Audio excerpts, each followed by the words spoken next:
विद्यार्थी मित्रांनो, परीक्षा संपल्या, एकदम मजा. आता आपल्याला सुट्ट्या लागल्या आहेत. सुट्ट्यांचा उपयोग आपण कसा करायला पाहिजे हे देखील आपल्याला ठरवणं गरजेचं आहे. सुट्ट्या म्हणजे काय?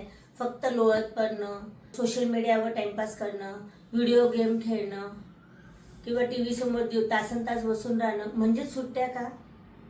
तसाच तुम्ही आनंद घेणार आहे का? आपल्यामध्ये काय जे कमी आहे त्यासाठी आपण इम्प्रूव्हमेंट करण्यासाठी प्रयत्न करणार आहोत. सुट्ट्या ज्या दिल्या जातात, कारण की वर्षभर तुम्ही खूप बिझी असतात.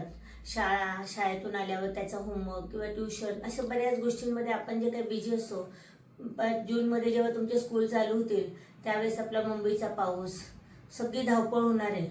मग त्यामुळे आपल्याला पुढच्या वर्षी काय काय लागणार आहे, पुढच्या वर्षी आपण कोणत्या एक्स्ट्रा एक्झाम्सला बसणार आहोत का, आपल्याला यावर्षी कोणता विषय कच्चा होता, आपल्याला कोणत्या विषयामध्ये म्हणजे कुठला कठीण जात होता, त्या विषयामध्ये आपण आपली इम्प्रूव्हमेंट करू शकतो.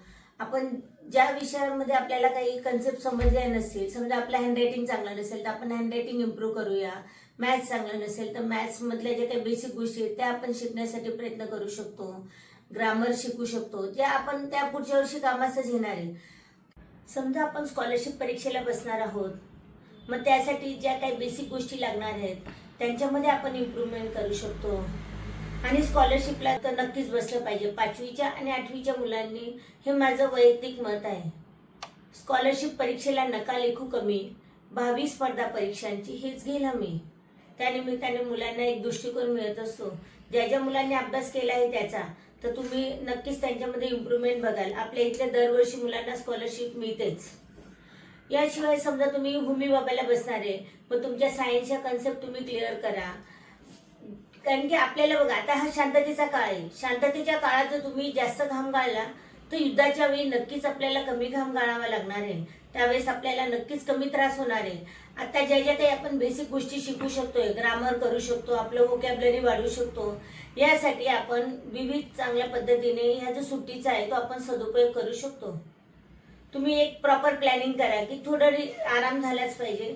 ओके, 2 तास आपण युटिलाइज करू शकतो की चांगलं काहीतरी तुमचं फिजिकल ऍक्टिव्हिटीसाठी काही गेम शिकायचं असेल, काही स्विमिंग वगैरे करायचं असेल, जे पण तुम्हाला करायचं आहे एन्जॉयमेंट करा. मग घरातला थोडासा काही पसारा आवरायचा असेल, गार्डनिंग करायची असेल ते करायला मदत करा. बुक्सचं शॉर्टिंग करून टाका. आईला स्वयंपाकात मदत करा किंवा नवीन नवीन डिशेसचा ट्राय करा, कारण की त्याची पण तुम्हाला गरज आहे. आता तुम्ही थोडे थोडे मोठे होत आहेत.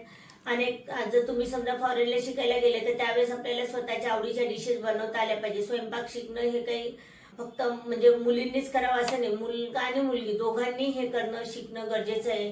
त्यानिमित्ताने आपले सगळे जे काही आपले ब्रेन सेल्स आहेत त्या सगळ्या युटिलाइज होत असतात.